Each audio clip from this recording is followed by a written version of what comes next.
Hey there. So today we're going to kind of go over what the sign and save program looks like with working with Redfin, the benefits of hiring us early. It discloses what our fee is as a buyer's agent, and also what that agreement looks like. If we were to compare the flow of where we are in the touring process, by now we've met at a house. You've seen the tools and expertise that Redfin has to offer and you to benefit from.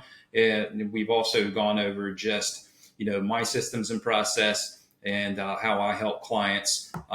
Sort of defining exactly what your goals are. So I wanted to cover exactly what the agreement looks like. So the signing state of agreement, it acknowledges the Redfin's fee, 2.5%.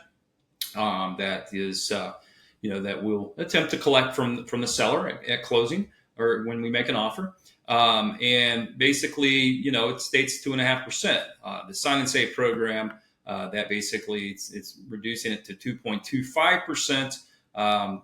Basically, if that is done by the second tour, which would be step 4 here on the chart.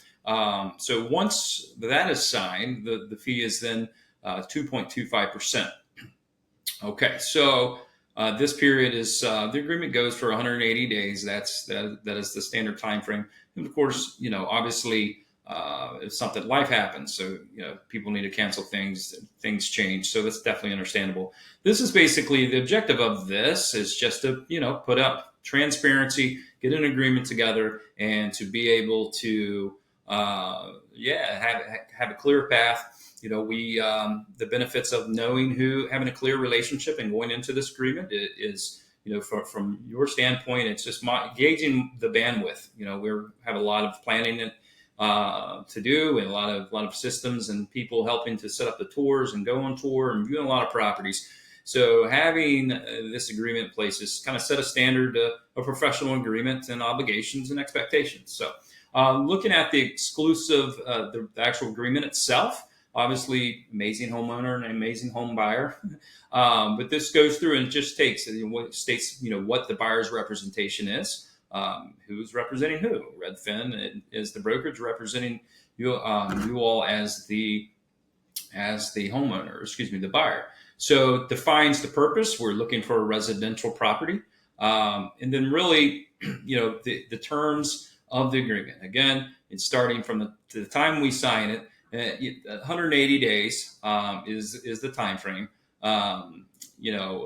Generally people find properties sooner than that, but just puts a timeline together for us. One of the things here is that there's no termination fee or anything of the such. I mean, again, life happens, things change, and really we're understanding of that. We're not trying to collect any money. Should that be the case, and most importantly, it also lines up the broker's duties, like our fiduciaries are what we must do to help you in your due diligence to make sure you're making a sound investment are our responsibilities that are laid out. And of course, one of the things that the buyer's duties, right? So a lot of the reason why this is just, again, it's identifying and committing a relationship. It's basically, sometimes buyers may not know, they may use multiple agents, and this just basically, just like I said, clearly identifies, who the relationship is with. So compensation. So obviously, again, if somebody does the sign and save, it's our buyer's agency compensation is 2.25%. The key is that fee is not, it's free to tour, but it's also that does not get collected until an actual property is found. Right. So in our goal, that 2.25% obviously is we're going to, when we write an offer, we will negotiate that. So we will ask the seller to pay it. It is all negotiable. Ultimately, that's going to be the goal. Will some sellers balk at that? Perhaps. But that's where strategic negotiation comes in, and just ability to devise a contract to try to, minimize that. So really, that identifies the fee, how we'll contribute it, or we'll collect it at settlement when a property closes. And basically, the compensation afterwards. I mean, basically states, If during this period of time, if we show you a house, we write an agreement on a house, and something falls through, but that same house happens to you go back to try to put an offer on that house. Our agreement has expired.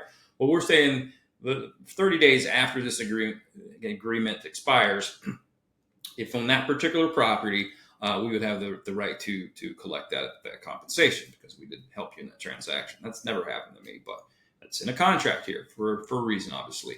So going through here, the other retainer fees, none of that stuff really applies. We're not doing a retainer fee. Nothing about the relocation program. It does not apply.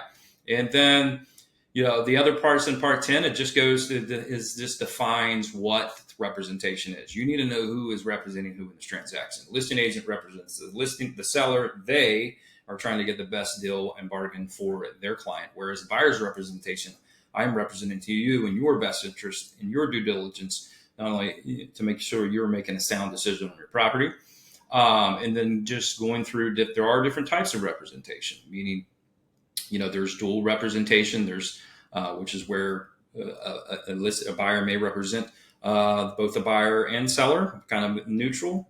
There can be some tricky nuances to that. So it's just a matter of case by case, really. Designated representation, that's kind of means what is that? That means if there's a property that is listed with Redfin with another listing agent, I show you that property. In that case, since it's listed within the same brokerage, I'm a designated agent.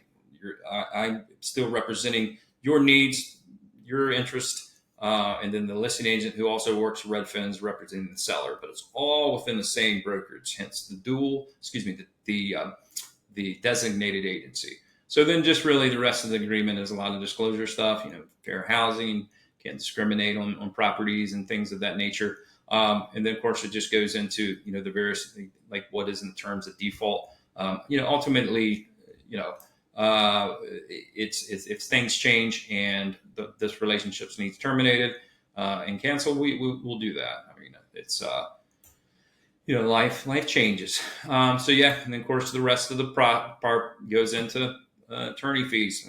These are agreements for when disagreements happen. So and that basically lays out who's responsible for fees. Should that ever happen? Never happened to me. Knock on my head.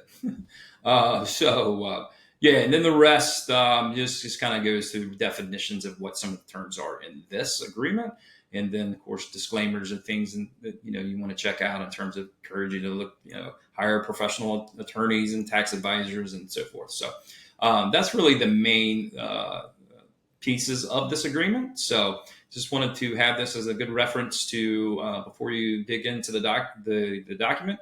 And let me know if you have any questions. Have a great day.